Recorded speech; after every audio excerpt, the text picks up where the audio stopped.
स्वागत है इस नए विश्लेषण में। आज हम एक बहुत ही गंभीर लेकिन अक्सर इग्नोर कर दिए जाने वाले टॉपिक पर बात करने वाले हैं, मेटाबॉलिक डिस्ट्रेस के 10 शुरुआती संकेत। देखिए, जब भी हेल्थ की बात आती है ना, तो बीमारी को गंभीर होने से पहले पकड़ लेना ही सबसे बड़ी जीत है। हमारी बॉडी सच में एक बहुत स्मार्ट मशीन है। जब अंदर ब्लड शुगर और इंसुलिन के काम करने के तरीके में कुछ गड़बड़ होने लगती है, तो ये बाहर अलार्म बजाना शुरू कर देती है। तो चलिए, आज इन खामोश संकेतों को डिकोड करते हैं ताकि शरीर में कोई परमानेंट डैमेज होने से पहले ही बात को संभाला जा सके। तो सबसे पहला सवाल जो दिमाग में आता है वो ये है कि इतने सारे लोग इन शुरुआती संकेतों को क्यों मिस कर देते हैं। इसका जवाब बड़ा ही सिंपल है। ये संकेत बहुत ही सटल या सूक्ष्म होते हैं। लोग अक्सर इन्हें अरे बस आज थोड़ी थकान है, शायद मौसम बदल रहा है या उम्र का असर है मानकर टाल देते हैं। कमर में हल्का दर्द या बेवजह की सुस्ती इतनी आम बातें लगती हैं कि कोई इन्हें किसी बड़ी मेटाबॉलिक प्रॉब्लम से नहीं जोड़ता। आज हमें मिलकर इसी गलतफहमी को दूर करना है। तो चलिए, सबसे पहले बात करते हैं इस खामोश स्वास्थ्य खतरे की। और वो खतरा है प्री डायबिटीज। यही हमारा मुख्य टारगेट है। ये वो स्टेज है जहां ब्लड शुगर का लेवल नॉर्मल से तो ज्यादा हो चुका है, लेकिन इतना भी नहीं कि उसे पूरी तरह से टाइप 2 डायबिटीज मान लिया जाए। अगर सच कहें तो ये वो छुपा हुआ मुजरिम है जो शरीर के अंदर बैठकर उन 10 अलग-अलग लक्षणों को पैदा करता है, जिनके बारे में हम आगे बात करेंगे। सबसे राहत की बात यह है कि इस स्टेज पर चीजों को पूरी तरह से रिवर्स किया जा सकता है, इसलिए इसे जल्दी पकड़ना एक गेम चेंजर साबित होता है। अब आगे बढ़ते हैं और देखते हैं त्वचा और घाव भरने की प्रक्रिया में होने वाले बदलावों को। ये वो चेतावनियां हैं जो शरीर बाहर से देता है। सबसे पहले आता है एकेंथोसिस नाइग्रिकन्स। अक्सर गर्दन, आर्मपेट्स या कमर के पास काले और मखमली धब्बे दिखने लगते हैं। ज्यादातर लोग इसे साफ सफाई की कमी या टैनिंग मानकर खूब रगड़ रगड़ कर साफ करने की कोशिश करते हैं, लेकिन असल में ये कोई स्किन प्रॉब्लम है ही नहीं। ये इस बात का सीधा सबूत है कि शरीर के अंदर इंसुलिन का लेवल बहुत ज्यादा बढ़ गया है और कोशिकाएं उसे प्रोसेस नहीं कर पा रही हैं। ये एक बहुत बड़ा अलार्म है। स्किन से जुड़ा एक और बड़ा संकेत है एक्रोकॉर्डेंस, जिसे हम आम भाषा में स्किन टैग्स कहते हैं। शरीर पर 1-2 स्किन टैग होना एकदम नॉर्मल है, इसमें कोई टेंशन की बात नहीं। लेकिन अगर अचानक से बहुत सारे छोटे छोटे स्किन टैग्स उभरने लगें, खासकर गर्दन और पीठ के आसपास, तो ये खतरे की घंटी है। स्किन टैग्स का इस तरह से अचानक बढ़ना इंसुलिन रेजिस्टेंस का एक बहुत ही पक्का क्लिनिकल मार्कर है, जिसे नज़रअंदाज नहीं किया जाना चाहिए। इसके बाद बात आती है घाव के धीरे धीरे भरने की। क्या कभी ऐसा ध्यान में आया है कि एक छोटा सा कट लगा हो और उसे ठीक होने में हफ्तों लग गए हों? इसका एक सीधा सा साइंटिफिक रीजन है।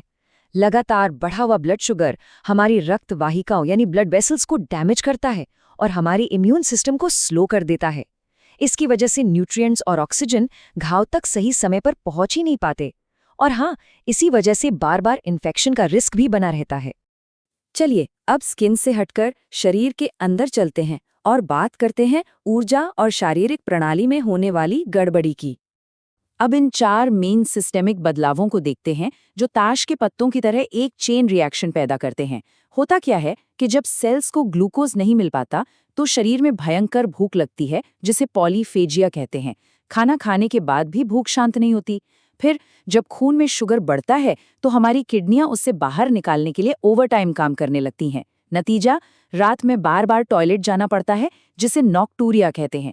अब क्योंकि शरीर से इतना पानी बाहर जा रहा है तो भयंकर प्यास लगती है, और सबसे अजीब बात, ज्यादा कैलोरी खाने के बावजूद शरीर एनर्जी के लिए खुद की ही मसल्स को तोड़ने लगता है, जिससे बिना वजह वजन कम होने लगता है। ये चारों चीजें मिलकर चीख चीख कर बता रही होती हैं कि मेटाबॉलिज्म पूरी तरह से हिल चुका है। अब देखिए, दिन भर काम करके थक जाना बहुत ही नॉर्मल है, लेकिन मेटाबॉलिक थकान इससे बिल्कुल अलग होती है। ये वो भारी वाली थकान है जो खास तौर पर दोपहर का भारी खाना खाने के बाद महसूस होती है। वही दोपहर 2 बजे वाला क्रैश। लोग सोचते हैं कि एक स्ट्रॉन्ग कॉफी पीने से ये ठीक हो जाएगा, लेकिन ऐसा होता नहीं है, क्योंकि ये नींद की कमी नहीं है, बल्कि खाना खाने के बाद ब्लड शुगर का अचानक से ऊपर जाना और फिर तेजी से नीचे गिरना है। कॉफीज इंटरनल क्रैश को फिक्स नहीं कर सकती। अब आगे बढ़ते हैं अपने सबसे गंभीर संकेतों की तरफ, संवेदी और दृष्टि संबंधी चेतावनियां। इसमें पहला है न्यूरोपैथी, हाथों और पैरों में झुंझुनी या सुन्नपन महसूस होना। इसे अक्सर ऐसे बताया जाता है जैसे त्वचा के अंदर सुइयां चुभ रही हों या सैकड़ों चींटियां रेंग रही हों। लोग अक्सर इसे इग्नोर कर देते हैं, ये सोचकर कि शायद गलत पोस्चर में बैठने की वजह से कोई नस दब गई होगी। लेकिन असल में जब ब्लड में शुगर ज़्यादा समय तक बढ़ा रहता है तो वो नसों को डैमेज करने लगता है। ये नसों पर पड़ रहे भारी स्ट्रेस का एकदम सीधा और साफ संकेत है। एक और बहुत ही खास लक्षण है दृष्टि में धुंधलापन, जो बार बार आता और जाता रहता है। अब ये सिर्फ चश्मे का नंबर बदलने वाली बात नहीं है। हम यहाँ एक ऐसे धुंधलेपन की बात कर रहे हैं जो फिक्स नहीं रहता। ये दिन ब दिन या सुबह से शाम तक बदलता रहता है। ऐसा क्यों होता है? क्योंकि खून में बढ़ता और घटता हुआ शुगर लेवल आंखों के लेंस के अंदर फ्लूइड यानी तरल पदार्थ को खींचता है, जिससे लेंस का शेप ही बदल जाता है। इसलिए नया चश्मा बनवाने से पहले एक बार ब्लड शुगर चेक करवाना ज्यादा समझदारी का काम है। तो इन सारे संकेतों को समझने के बाद अब बात करते हैं कि अगला कदम क्या होना चाहिए। यहाँ एक बहुत ही जरूरी और जादुई नंबर याद रखना है, और वो नंबर है 2।